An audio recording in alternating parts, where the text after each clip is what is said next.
I'd like to introduce Kenneth V. Bryant. Ken was in Vietnam in the Army. He was in infantry, 9th Infantry Division in the Mekong Delta. His dates of service are from 68 to 69, and he got out as a Sergeant E5. And I'm going to let Ken tell his story as he remembers it. Okay, it's a lot of ground to cover. I'll start first with my combat experience there.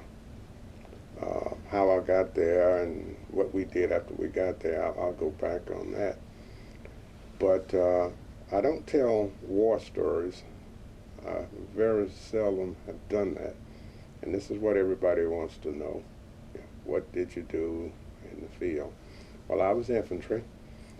I was stationed with the Special Unit, 2nd Battalion, 39th Infantry, 1st Recondo Battalion. And Recondo is acronym for Recon Commando. We did operations out of several base camps in the Mekong Delta. About 80% of our operations were night ops. We also did what is known as riverine operations. That is, we worked with the Navy, who would take us out on the rivers on boats and let us all come get us back. So we kind of covered the waterfront with all our operations. The other thing, and I would like to leave with anybody about being in combat, is that we had about 4 general things that we never forgot or let anybody forget. One is sound, sight, signs, and movement. These 4 items you live with day and night. They could keep you alive. Something doesn't look right here, something doesn't look right there. You hear unfamiliar sound day or night, and I'm speaking while we're on patrol. We're out there. We had several kinds of patrols we did. They had names. We had the 48-hour Bushmaster, which meant we were gone for 3 days, 3 nights, and we moved around all night. You had checkerboard, which meant we had flight units that took us from one area to another rice paddy, to another all day. And we had eagle flights, which I loved, being young and not knowing really what's coming. Is where we had the air cav, and we would fly our units, five helicopters, maybe 6, and we'd fly around, and until the pilot or someone said, we've got a target, and then we would swoop in and go to work. So that first 5 months, I was what we call a line troop. I was a grenadier. I carried a grenade launcher, handheld, probably the ugliest weapon ever invented, but very effective. And that was about the scope of our operations. It was around the clock, 68, 69, all operations were 24/7. I think for about 4 months we had 1 2-day stand down. And I was wounded my first month there in October, 21st of October, 1968. I was out of the field about 2 weeks, 2.5 weeks, and I went back. And could you tell us about your wound? Well, I was up front, second, walking second as we call it. I was still considered a new man. So a guy stepped over, a veteran guy stepped over in front of me as we went up into a wood line. We were coming out of a flooded rice paddy going into a wood line in grass. And we were on top of a small canal. He says, "Bryant, get behind me. I've done this before. Keep your eye on me. I'm going to disappear in that grass, but never take your eye off me." Well, I was concentrating on surely not letting this guy disappear up in that tall grass. And I was walking between some little trees, and I heard a click. And I froze, and I was about to, well, I did, use an expletive, delete it. And before I got out, it was over. It was that quick. It was a blink of an eye. And it was a grenade that had been placed right below the dike, underwater. You couldn't have seen it. No way. Now, this guy became a good friend in front of me. He always said that he tripped the wire. I caught the explosion. I never held him to that because he felt bad about it. But it was touch and go for a few minutes. I was knocked pretty much unconscious. And I was medevac back to our battalion headquarters, which was at a place called Rocking at that time. And I was on base camp duty for about 2 weeks. And then I went back. I remember most that about it is that it made me angry. I wasn't mad at anybody but me, because it seemed like you failed. Somehow I failed to catch that booby trap, because very soon I would have been on point myself. And I did. And for 4.5 months I never lost a man. But that one incident, I was very angry. I could not have seen that. I could not have known anything about it. It's just one of those accidents in the field. And scared half of my platoon to death. You went airborne, you know. We came to pick up what was left of you. But I did not sit up on the dike and were joking with guys before the helicopter came. Okay. So. You want to continue from, I interrupted you. No, if I had to put my overseas thing, it was 3 phases. I've got to see the war from 3 perspectives. First, as just Joe Private. When you come in to your unit, you're a new man, nobody wants to be around you, nobody wants to know your name, nobody wants to go to the field with you. So for the first 5 months, I was just, as I say, Joe Private, going out on operations, going out on missions, hoping to stay alive. That was one war. The new guy. Yeah, the new guy. That's an acronym for him, but you've probably heard it from other Vietnam vets, and I won't use it here, but he was the new guy. And I remember the first night I was there in the bunker, scared to death, terrified. You don't know what's happening. You don't know anybody in this bunker. These guys are talking, they're playing cards. And I kept seeing all over the base was this sign, First Recondo, in battalion. So I asked the guy, one of the vets, I asked him, I said, look, man, I'm new. What in the blankety blank is a recondo? And he looked at me for a few seconds, and he turned around and he says, don't worry about it. If you're still alive tomorrow night this time, you'll know. That's how I found out what a recondo was. So it was tough integrating yourself into guys who had been through combat before you, who were battle hardened. You were considered a jinx because you were a new man, and they were about to get out of there. So that was difficult. That was very difficult. The feeling of loneliness, of Yeah. being the outsider. Yeah, of being the outsider. And it starts back in basic training. You lose several families. Okay. Why don't you go through that? Yeah. If the first family you get is at basic training. You're all civilians. Most guys never touched the military. I had before. So you get very close in those 8 or 9 weeks in basic training because you're all sharing these difficulties. That's family 1. Then you go to your next phase, which is AIT, or Advanced Individual Training, at another base.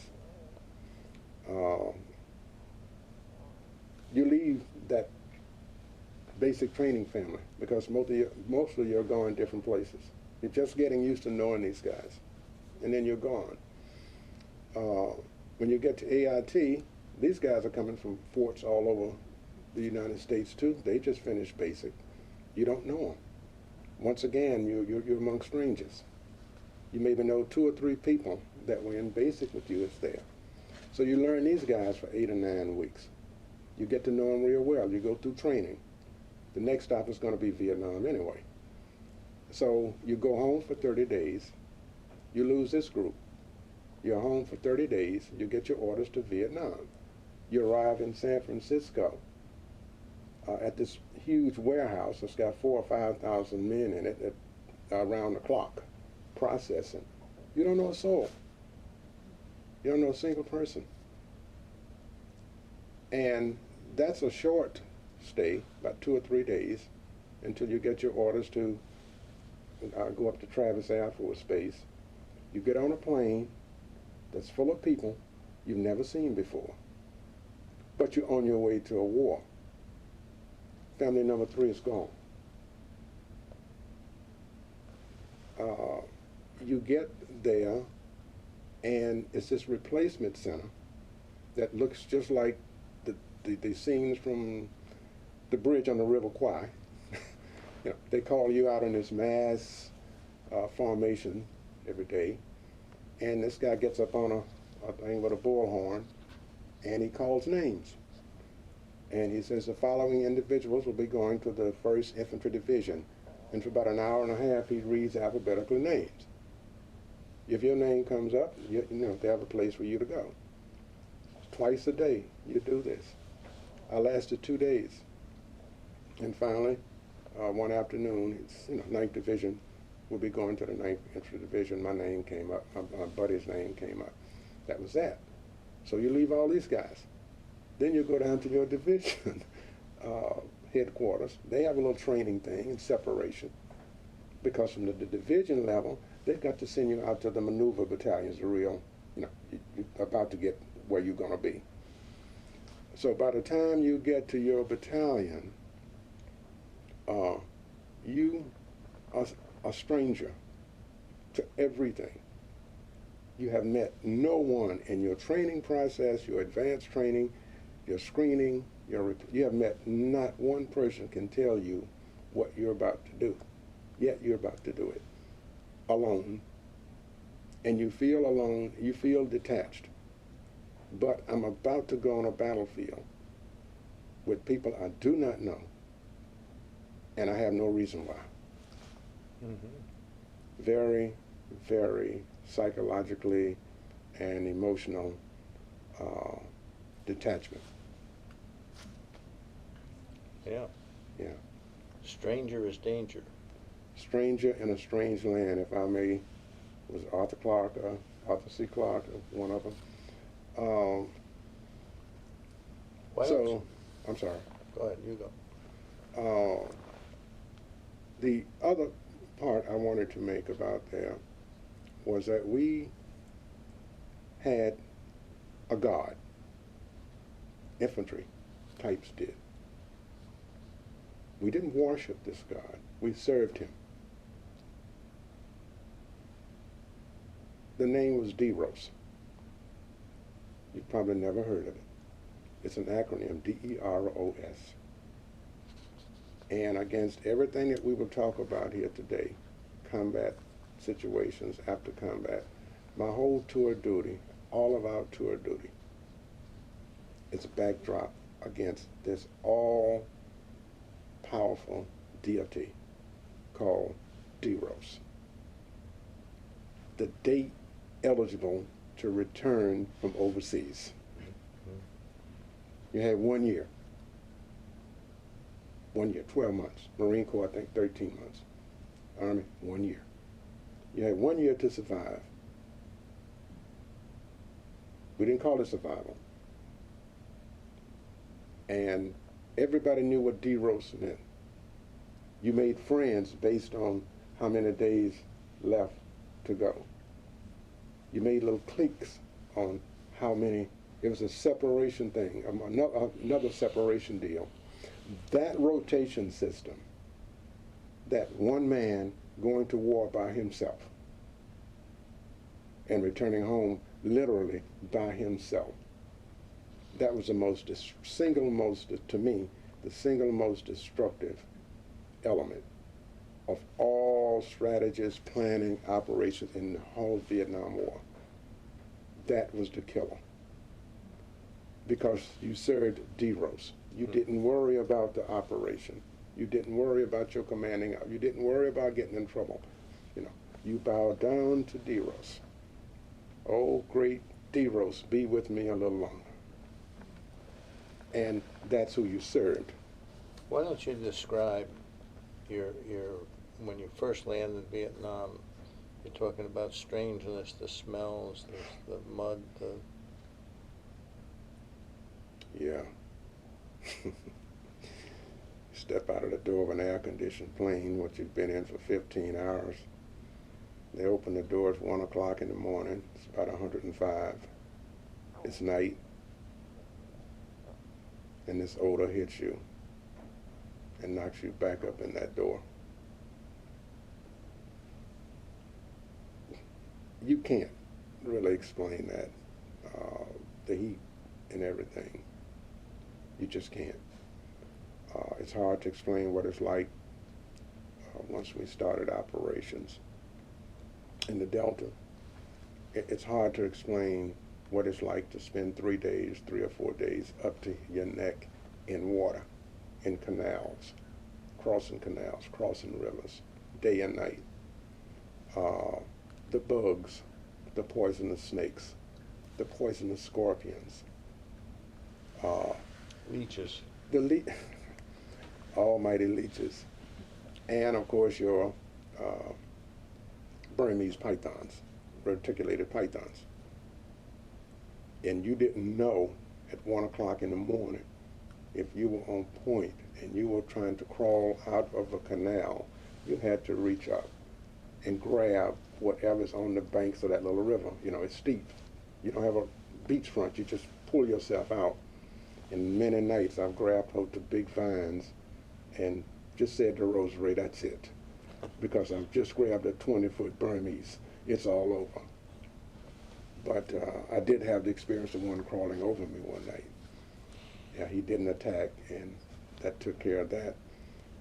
But these were things that daily life for the infantry person, daily life. No cars, no airplanes, no lights. I think the nearest lights was about 50 miles away. The sky is so bright you read your newspaper at night because there's no lights.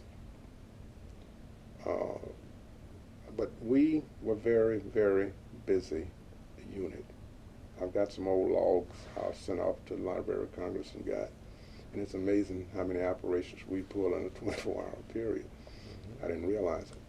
We were up against 4 major NVA, North Vietnamese, regular army, maneuver battalions, and 6 mixed VC NVA battalions in our area of operation. And every now and then somebody would bump into somebody, and our job was not to come back in until we made contact. No one else in that war did what we had to do. This was our job. This was our MOS, our military occupation specialty. You stay out there until you find what intelligence says is out there, and then you make contact. No one else had to do that. You want to go to your radio operator stint? Yeah, that's phase 2 of my overseas thing. Once I got off the line, I was asked to become the radio operator for my company commander. And that's about the highest duty you can get for an enlisted man of my rank in the field. I had never operated a radio before. Normally, that person that gets all the way up to the company commander's radio operator, he's been a squad operator for a squad leader for a few months. He's done good. He's been a platoon radio operator for his platoon sergeant or platoon leader for 2 or 3 months, and he's moving up the line. I left with absolutely no field radio experience and went straight to my company commander as his radio operator. Several things about it. For the first time since I had been in basic, I was using my head again. That felt good. And I don't mean to sound, put anything down on the Army, but I was using my head the way I've been used to using my head, numbers, figures, planning, with my company commander. It was the most demanding job you probably could have out there, because... Explain the responsibility you had. Yeah, that grew overnight too. From being happy-go-lucky guy on the line, they promoted me to Sergeant E5 because you had to be a non-commissioned officer to carry the radio. In case something happened to him, you would have the command authority. My responsibilities were keeping my other 4 platoon radio operation up to date. We had our own little things to do, making sure they got resupplied with batteries and all other equipment. 4 guys, 1st platoon, 2nd platoon, 3rd platoon, 4th platoon. Other responsibilities were lining up our airlifts, what air unit we were using that day or that night, liaison with those guys, how many ships we're going to need, where we're going to need them, how long we're going to do. I had to put all this together before each operation. And it was very demanding. The thing about it is, if we went out as a headquarters group with 3 platoons, everybody's his location is somewhere else. 1st platoon is going to be over here at 10 o'clock in the morning, and 2nd platoon is going to be over here. 1st platoon is going to be behind us, and everybody's got their own. Every platoon has its own orders. I've got to keep up with this mentally all day. I don't see them. We never see each other. They're calling in all day to me for information of what they should do next, or to my company commander, who will say, you do this or tell that or send. The other part of it, the scary part, was that on most days the battalion commander would be airborne in a helicopter over us. And he is higher. He is watching our entire company go through our maneuvers. He is sending information down to me. I've got to send this information on to my platoon leaders. Everybody is moving, and somewhere during the course of the day, I've got to get them all back to a certain area, get another lift of helicopters in to take us out, put us down, and we do it all over again. So it was very, even when I did not go out with the platoons, it's still a lot to do back at base camp. I went to briefings every morning or at the battalion headquarters with my company commander. I knew what was going to happen the next day. I knew where we were going. And there was an object called blade time. I'll be through with this, but there was the people on the line didn't know anything about this. I mean, I felt, I had been so dumb on the line once I became the radio operator. And that was sort of like a lottery system where the infantry battalion received so many hours of airtime from so many different units that would fly us out. That time was called blade time. Then it would come, the battalion commander says, okay, Bravo Company has 10 hours for the next 7 days. Plan your operations around 10 hours of getting places. Well, we had to sit down and plan all that out. And very often we would run out of blade time, and instead of getting picked up airborne and being home in 10 minutes, it would take us 2 days to walk in. So, and everybody would get on my case. You ran out of blade time. I ran out of blade time. We ran out of blade time. But whenever I would go out on the perimeter to the bunkers or back to my old platoon, I would draw a crowd. You know, it's like a rock star. You know, where are we going next? You know, what are we going? They knew. It's the man that knew. Here's the man. He knows. Where are we going? What are we going to be doing? Of course, I didn't have the heart to tell them most of the time exactly we were going back to VC Island the next day. You know. Well, there were two people in your group that got paid the ultimate price, and I don't know if you want to talk about that or it's too painful or what. No. David P. Nash. Yeah. And Sergeant Don Jenkins. Yeah. Two exceptional people and two exceptional incidents. I didn't know Jenkins. He was in Alpha Company. I was in Company B. I didn't know him until after this happened. But David, I knew from the first day he came in country. He was my bunkmate. And when we moved out on the perimeters from Dongtown, started building bunkers, went 3 men to a bunker, David, I, and a young man from Atlanta, Joe Davis. The 3 of us built bunkers and lived together. David was quiet, tall, wide-bodied blonde kid from Whitesville, Kentucky. He grew up on a farm, very quiet, gave nobody any problems, did what he was supposed to do. And before long, he just kind of integrated himself in with everybody. You know, where's David? Where's David? He started out as a machine gunner, and then he went to a grenadier like I was. And he was very literate. The guy just only finished high school. Every minute of free time we had, David was sitting on top of the bunker or laying around. He was writing home. I later found out he wrote poems, and he wrote and wrote and wrote. It was almost like he was speeding up his process of being there. I'm not going to be here long. I got to do all I can in a certain amount of times. You guys don't know this. I know it. And I wouldn't say he was distant, but he was reserved. He was a friendly guy. I mean, you know, he horsed around, and horseplay we would do, as young men will do, wrestling and all this stuff. But normally he liked to kind of be by himself. And we used to always wonder, you know, what does this guy know that we don't know? He was different. And he proved it all on the night of December 28th, if you're using U.S. time, 29th if you're using the international timeline.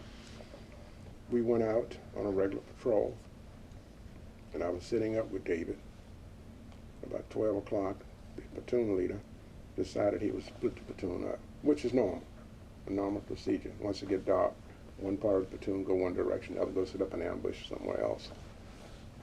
And we got up to get our gear on, and the platoon leader called out the names he wanted to go with this group. My name was in it.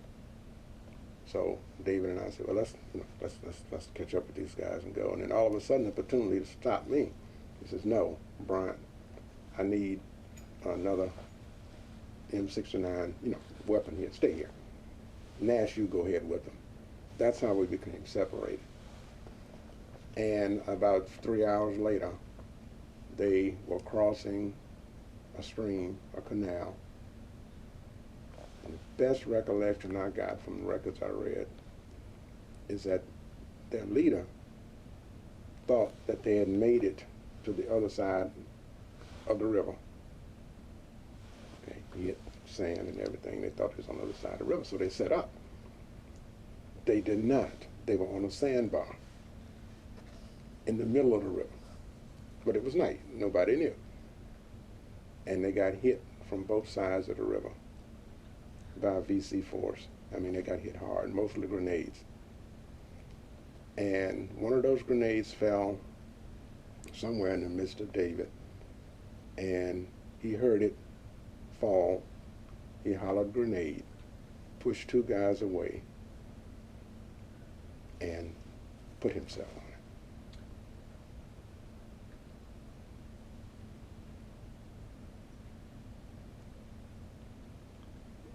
it. You want to talk about what happened afterwards when you went and, it's a long, hard story, I know, but maybe you can just shorten it up a little bit. And that was a tough night. yeah. We called it a bad day. The next morning, if I can add a few little anecdotes to it, the next morning after they'd taken him out, we finally linked up. The two groups linked up that morning. It was too dangerous for us to move to go help them at night. You didn't do that because you would have to use weapons which had muzzle flashes, and everybody knew where you were. So the next morning after everything was over, we got over there, and we were lining up to wait for the helicopters to come in, take us on another mission. And that was David's gear. I went over to it, his gear, and I started putting his gear on me. I'm already 65 pounds heavy. David was a big guy. He could carry 65, 70 pounds. But I was determined that I would take his gear in that morning. Well, some guys saw me and says, hey, you can't do all that by yourself, Bryant. And when they came over to help, I went ballistic. Don't touch anything. Some guy says I even locked and loaded my M16. I don't remember that.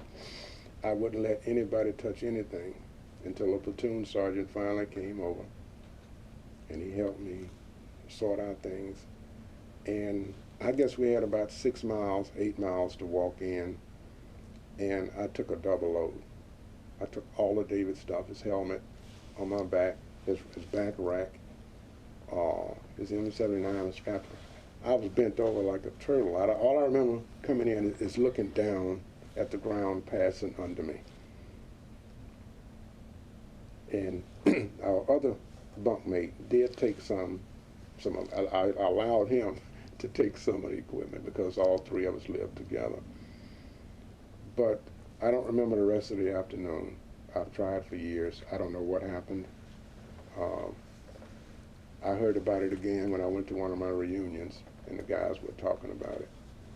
And we still don't understand how you walked about 6 miles in mud and water with two loads, your load and his. 120 pounds. Yeah, I made it in with it. 130. Yeah. So 8 days later, our Alpha company ran into an ambush at night. We were somewhere else. We were on the way, and we were airborne on the way back to our base camp. And we got turned around mid-air. Bravo did. We didn't know what was going on. I wasn't RTO then. This was in January, early January. We got back, and I looked down, and it looked like World War III going on. And out of this incident is where this guy Jenkins received his Medal of Honor. David Nash gets that Medal of Honor, right? Yes, he did. Yes. It was finally awarded to him, and they had a White House ceremony in 1970. His parents and his brother, two brothers went up to receive from Nixon. But the second one, 8 days later, it's night again, and things are rough. And we got back just in time for me to get in a canal and crawl up on the side where everything had taken place. The company had walked into a perfect ambush and just got cut to pieces. By the time we got there, everything was in full bloom. Except I noticed the only fire going back to where the enemy fire was coming from was a single M60 machine gun. And you could see the traces and the traces. And then every time he would fire, well, here comes a whole group of white and green and yellow traces from, AK-47s. This guy was out there, I guess, about 4 or 5 hours. He was taking wounded guys, crawling back to the perimeter of the wounded guys and bringing more ammo out there with that M60.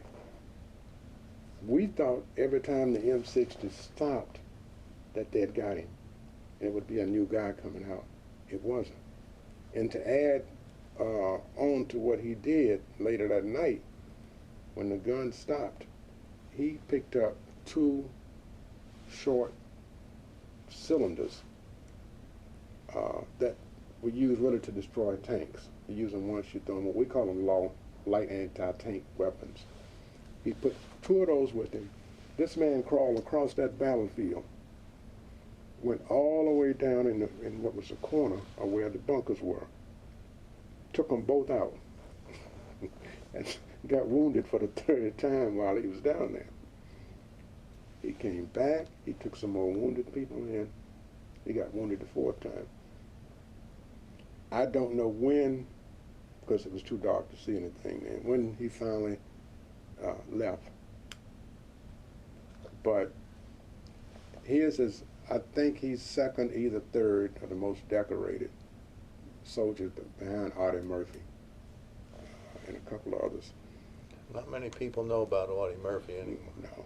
I met him at our reunion, and for the first time, he met somebody who was actually there to witness what he had done. And we became fast friends, and I described a few things that let him know I had to have been there. I won't go into that, but he knew I was there. The strange thing about it is that David Nash, my buddy, lives in Whitesville, Kentucky. 20 miles down the road, Don Jenkins lives. Neither knew the other one before they entered the service or anything. Yet here 2 guys 20 miles apart, within a period of 8 days, both get the Medal of Honor. That was amazing. Yeah. Why don't you tell us about your follow-up after 20 years going to see David's? Do you want to tell that story? Or yeah, I'll make it as brief as I can. I promised myself, after all I'd gone through the war and all the horror, all the losses, everything you've gone through, what happened to David's incident took us all somewhere. I'm not prepared to say where that somewhere was, but for a brief moment, he took us somewhere, and we never returned. I never saw life again, or the seriousness of life again, without comparing it to what David had done. You know, you could be the meanest boss, and I would laugh you off, because I know how high the human spirit can go. I finally know what humans are capable of doing. You are junk, okay? This mean, this hateful person, these things I ran into in my life. This man saved me a lot of trouble, because I would always compare what he did to this idiot in front of me that to me didn't count. And my wife told me, you spent your whole life comparing everybody else on earth to David, and they were going to never measure up. But that's how I handled things. But I promised I would go by, find his family in Kentucky, and go by and see him. It's 30 years later, I did that.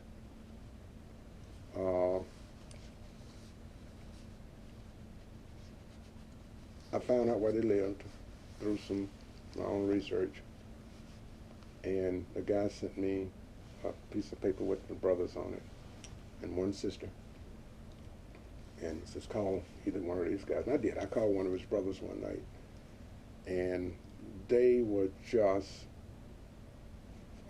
in shock. No one. His mother was still living. His father passed away. Miss Stella Nash still lives. And the brother told me, he says, no one in all these years has told us anything about David, anything about the circumstances. You're the first one. And they did have a family friend that lived in California that stayed in touch with him a few years, and he just kind of vanished. But we exchanged letters, his brother and I. We exchanged family pictures and everything. And about a year later, they invited me to Whitesville. That was another life changer. I met his mother there at the community place where they had erected a little monument, nice monument to David. But we went by her house, and the family was very congenial. I mean, they just came from, kinfolks from all over that county came to see me. Who is this guy that knew David? And we sit around, but one of the highlights was that his mother came out in the yard and sitting right next to me. And she brought all these scrapbooks, you know, old pictures and the ceremonies of the thing and all of this. And she said, "You were with my son when he was killed." I guess I was. I didn't want to go into detail. I would dare, you know, with the brothers to know about it. What happened to my son? I told her. Still wasn't satisfied. What had happened was she got a telegram, the first telegram, saying your son is missing in action. It was 3 weeks later before she got a telegram that confirmed he was KIA. All these years, Mrs. Nash had believed that her son was out on that battlefield that night somewhere, could not be found, and was left out there alone And missing. for 3 weeks. Yeah. And she was showing me the little telegram. I says, no, David was never missing. And she slumped down in her chair, just physically slumped, and let out this sigh. I said, no, Miss Nash. We were with him. You know, every hour he was here on the planet. We did not go off and leave David. He was with us. We posted a guard on him that night. We posted a guard on him the next morning. And her whole demeanor over just a matter of hours changed. One brother said, "I've never seen my mother.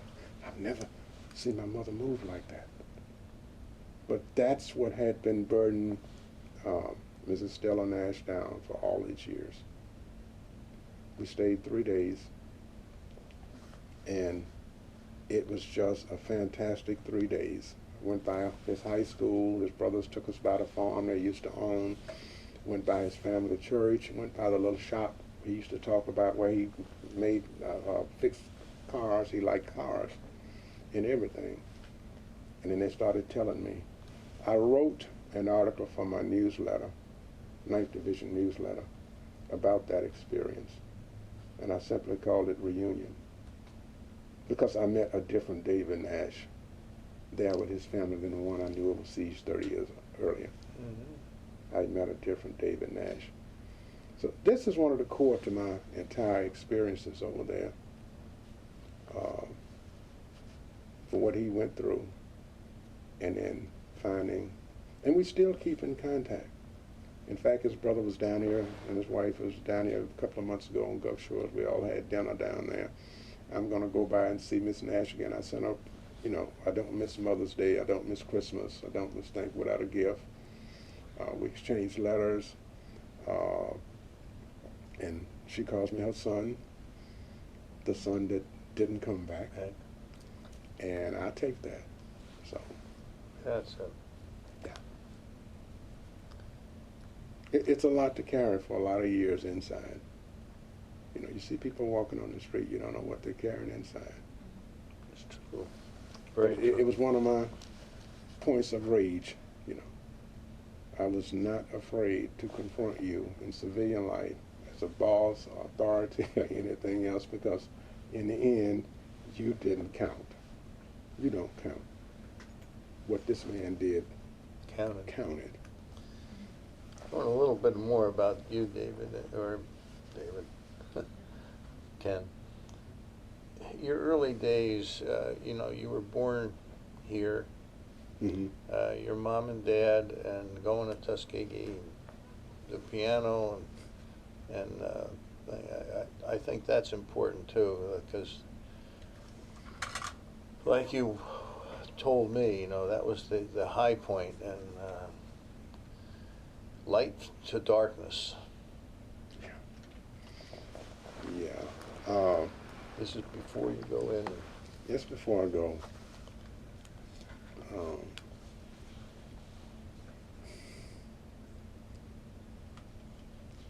I started piano early. I got the European background. My first teacher was German, and you can imagine a German teacher with a little African-American kid who's 9 years old in 1955, Southern Alabama. It took place. It did happen. And she would come out to our house. My folks loved music. Mama could sight read it a little bit. Daddy was basically an ear musician. He sang all this. But I got started there. And I got started in the European School of Technique. I had this lady for 3 years. She charged $250 a lesson twice a week, and that was a big sum for my mother and father in those days. She told him, I will keep him 3 weeks or 6 weeks, but I will not take your money. If there is no talent, I will not take your money. That's what she told my parents. So we lasted 3 years. So obviously I did something right. After high school, I didn't take any lessons for a long time until I went off to Tuskegee. I had no plans on being a musician.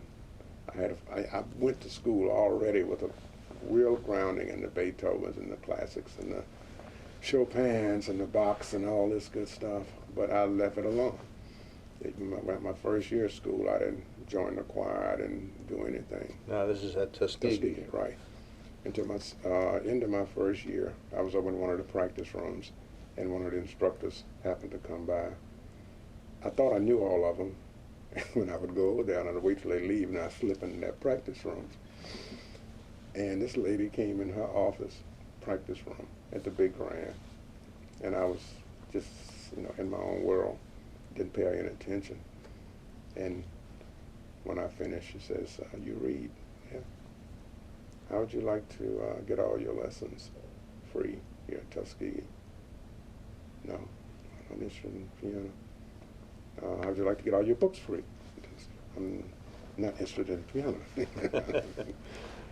What if we gave you the scholarship and you got interested in it? I'm interested. Okay. So I started there with her, and I had to join Tuskegee's choir as part of the scholarship deal, the concert choir. I made several tours with them, 1964 being the longest. Cleveland, Detroit, the whole Midwest thing. And I was a backup pianist for the choir person. But it was taking a lot of my time. What I didn't know, and they didn't tell me, was that they could call me anytime, day or night, and have me go perform somewhere as representing Tuskegee. Oh, we're going to Eufaula, Alabama next week. By the way, you're on that program. Come on, man. I've got a final coming up. I'm in sociology, psychology, and all this good stuff. I'm not a music major. I'm in ROTC at the same time. A lot of demands. But out of that, to bring it to a close, out of that experience came my experience at Interlochen. I don't know how many people are familiar with the National Music Camp, Interlochen Arts Academy. But I was chosen by the professor of music in the summer of '64 to attend Interlochen. Myself and one other person, a young lady from Cleveland, the two of us were chosen. It was a forerunner and a test bed, really, for a University of Michigan Tuskegee exchange program that was going to start that fall. We were, to put it mildly, the guinea pigs to see how we did at Interlochen. We do good, the exchange program goes. You do bad, and we put it on the shelf until a different time. That was the 60s and everything, you know, the whole feel-good thing about affirmative action or whatever, all that stuff before it came. But anyway, I did 8 weeks there, and that was an eye-opener. It's an unbelievable place. I thought I was good. Might have been a little cocky in certain things I performed, until I run across, you know, 9 and 10-year-old kids who just blew you off stage. That was put your ego back in place.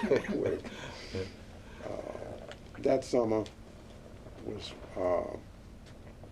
just happened to be the summer Van Cliburn was there, the great Van Cliburn, and Lucy Baines Johnson, the president's daughter, was there that summer of '64. So it was one of the only places I've ever seen the brochures from, and you read about. And when you go, that's exactly what it is. What it is, yeah. Yeah. You see the blue waters on the postcards of the Gulf. You get down there, you got muddy water coming out of St. John's River. But this was enlightening. It was discovery. It was my first contact with all white culture. I had to get through that. The long hot summer of Burn, Baby Burn was a background to all of that. There were about 2,800 students there that summer, high school division, university division, intermediate, elementary. And there were 4 African Americans. Myself, the young lady from Cleveland, from Tuskegee, a young lady from University of Michigan, violin, and a young high school student from Kentucky in dance. So I really had to toss away a lot of preconceived notions from the right-on rhetoric I've been hearing on campus and, you know, these kind of things, to people of people. Mm-hmm. But the piano also comes back after you had a bad experience. You came back and you had some adjustment problems, or whatever you want to call them. Very rage. But that piano comes back. You know, I had to question the wisdom, and my folks in '64 and the music director.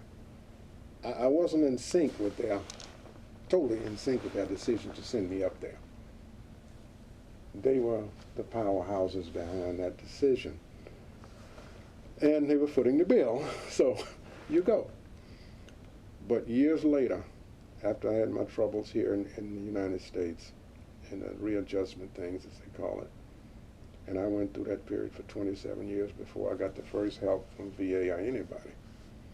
And those were very troubled, very dark years. And I ended up back with the piano. And thank goodness I'd kept enough over the years. I could go back in and refresh this, and I could go out and do a piece of music and make it sound like this, that, and other, and somebody pay you. So I would hustle too, you know. Do you have anybody playing here? No. You mind if I just play a little while? No, go ahead. And then of course people start showing up and putting the money in the tip jar. And the manager's wondering, who is this guy? We don't have anybody playing here. But by the time he figures out I got the tips and I'm gone. So I could, you know, you do those silly things. Yeah. But I did have to end up the last 8 years of my life I worked. That's what I was doing back here at Riverview. I opened the Perdita Beach Hilton at the time. I think it's Perdita Beach Resort now. I opened that hotel. I opened the new Admiral Sims across the street there in Mobile in '85. But I never wanted to be a career. That summer in Interlochen was so inspirational. You were surrounded by everybody that you never met in your life who was just like you. Mm-hmm. And we could get together and spend hours and hours just discussing peddling techniques of a passage in a Chopin etude, or what Bach meant when he went from a C minor to a D minor chord in one of his toccatas or something.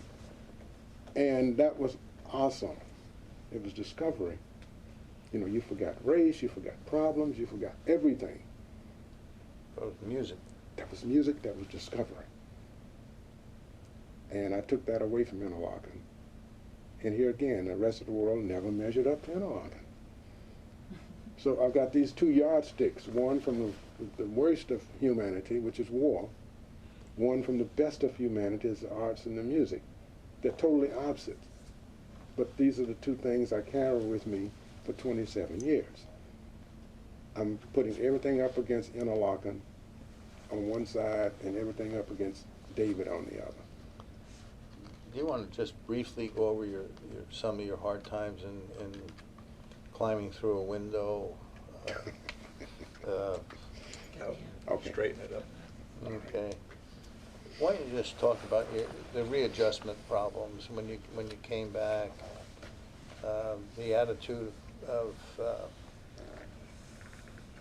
some folks towards Vietnam veterans, and your experience, you know, seeing the real humanity, like David Nash, you know, greater sacrifice can't be made than that.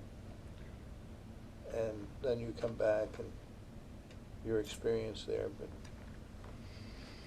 But a broad, very, very broad field, like for a lot of people, myself included. We heard all the baby killer mythologies. A lot of mythology was out there. Infantry soldiers were the dumbest of the dumb. They were the dregs of society, the draftee. You know, they couldn't make it in the world, so the army snatched them up, drafted them, put a rifle in their hand, cannon fodder. And that burned me up, because quite the opposite was true. There's no such thing. There's no such animal as a dumb infantryman. You're not going to stay alive dumb. You're not going to keep anybody else alive dumb. You're going to be alert. You're going to be aware. You're going to be intelligent. You're going to be able to process information very quickly under pressure with nobody over your shoulder. That's an infantryman.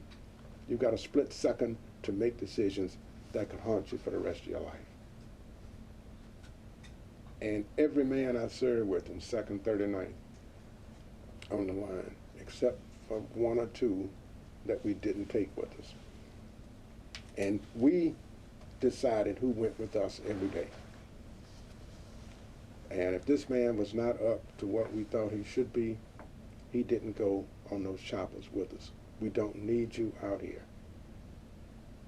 And you hear this when you come back in writings, you know, in innuendos, in the magazines, and Jane Fonda going over in North Vietnam and getting on the anti-aircraft guns and symbolically shooting down our own people. My slap in the face, intellectual slap in the face, I'll always remember, was in September, October 1969.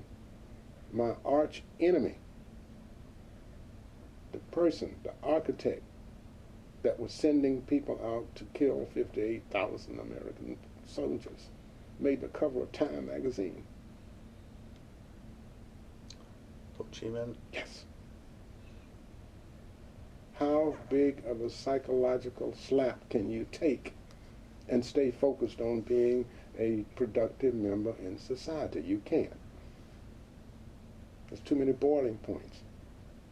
Rage, operations that we did over and over and over that made no sense to nobody. So why are we going back out to VC Island tomorrow? We went last week, we lost 3 people. We went last month, we lost 8. Today we're going to VC Island again. Why? No answers. No answers came from our leadership. Not one satisfactory answer did I get in my 24-month tour in the United States Army from anybody on any level of leadership that could explain why I was there, did what we did, and did it the way we did it. Rage, you carry this. Mediocrity gets people killed. I brought this with me to the civilian world. In jobs I had, and those supervisor things and all this, they couldn't understand, why are you being so to the point with this? And you forget, you don't want to say, well, it's life and death. It's not. It's just getting the kitchen clean. But these are the attitudes I carried for most of my life. And they got me in trouble. And I think when I finally went into Social Security or somebody in 1993 and 94, 95, I had a total of 37 jobs just for the time I spent the 9 years in D.C. So I know, well, people say, oh, we're going to be unemployed next week. Oh, you see them down, you see them going. I lived my entire adult life inside state employment offices. I worked for a Vietnam Veterans Program, one of the best, for 5 years. I created 2 programs with that program that the state departments of employment accepted all over the United States. And it's nothing worse for you a couple of years later to run into your own program. I mean, I'm coming in Houston, Texas, after I leave D.C. And I go into the state employment office to look for a job. And the veteran representative there says, oh, we've got something called VESP, the Veterans Employment Seminar Program. It is great. I said, oh. I invented this program. In D.C., we ran the first pilot programs at Fort Myer and Fort Meade and at the Pentagon. I sold the program to the Pentagon once a month for 4 years. I would go over to the Pentagon and give this program to separating officers and senior enlisted. I invented the program. I knew it. But that was, you'd run up against it. It's surreal. Mm-hmm. It's surreal. Why am I here? Why am I in this employment office? Why all my other friends getting their advanced degrees like I wanted to do? Gone to law school. They got 3-car garages, 2 Mercedes, and I'm driving a cab in Chicago. Something's not right with this picture. There's no history of drugs. There's no history of alcohol. There's no criminal record at all. But I felt I was being prosecuted by something. And I think that's what we were made to do as young Christian men coming from a Christian country to do very unchristian things. And I think that bothered a lot of us for a long time. The rage. Mm-hmm. Yeah. Just plain old-fashioned rage defines my civilian life up until the point I went into the VA program in the fall of 1992. And pretty much had everything laid out in front of me. This is what happened to you. I never even thought of myself as a vet. And I worked with vet programs. I didn't know what a Veterans Day program looked like, or nothing. Rage. And as a final note, I would always, people say, I heard the gentleman ask the man this morning, would he do it all over again? I heard that too. No. I would not go 6 inches. If I had any idea that what we were going to do, what we're going to be conducted along the lines of what happened to the 58,000 that we left on that wall. No. No, you got to tell me this time why I'm going, when I'm coming home, and why I'm coming home.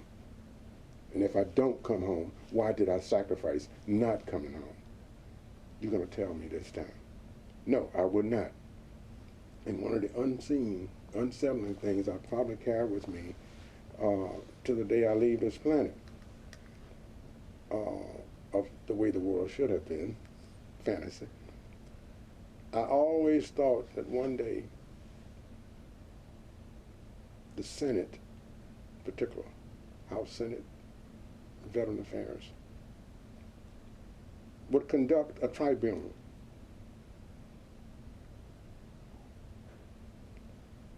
of all the senior people, all the way up to the doors of the White House, who persecuted that war from day one. Lyndon Johnson administration to Richard Nixon.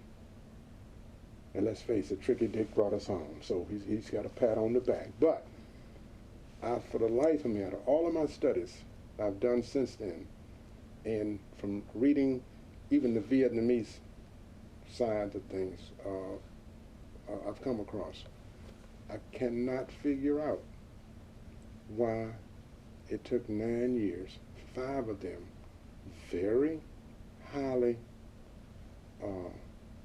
unproductive, casualty producing, meat grinder years. Nobody has an answer. Those people should have been put before a tribunal conducted by and demanded by the populace here in the United States. I didn't say trial, I said a tribunal, to uncover those chains of responsibility and events and activities that so many of you knew had to be counterproductive. Why didn't it stop? Why were we there? Yeah. Starting with Mr. McNamara and on down the line. How high in rank and among the chief of staff of each service, how much of a fight did they put up saying no? And I remember the gentleman talking about the B-52s, how they would send them on those same patterns night after night after night, and they're losing more and more crews. What do we get for a zip? Same thing we say. We know. Why do we go on this mission again? I would only have been really satisfied if I ever lived to see that tribunal. Even if these people are convicted in absentia, I would feel good. It's not going to happen. It should have happened. That was criminal. And I will say it until today, that was a criminal act. To send, with that rotation system, to send a young man that far away from home, alone,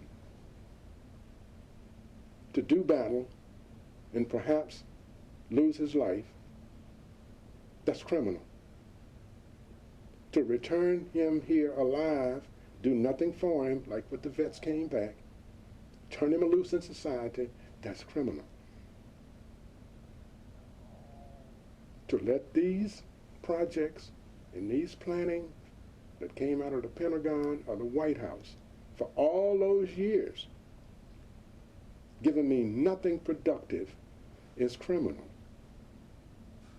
That tribunal should have been held.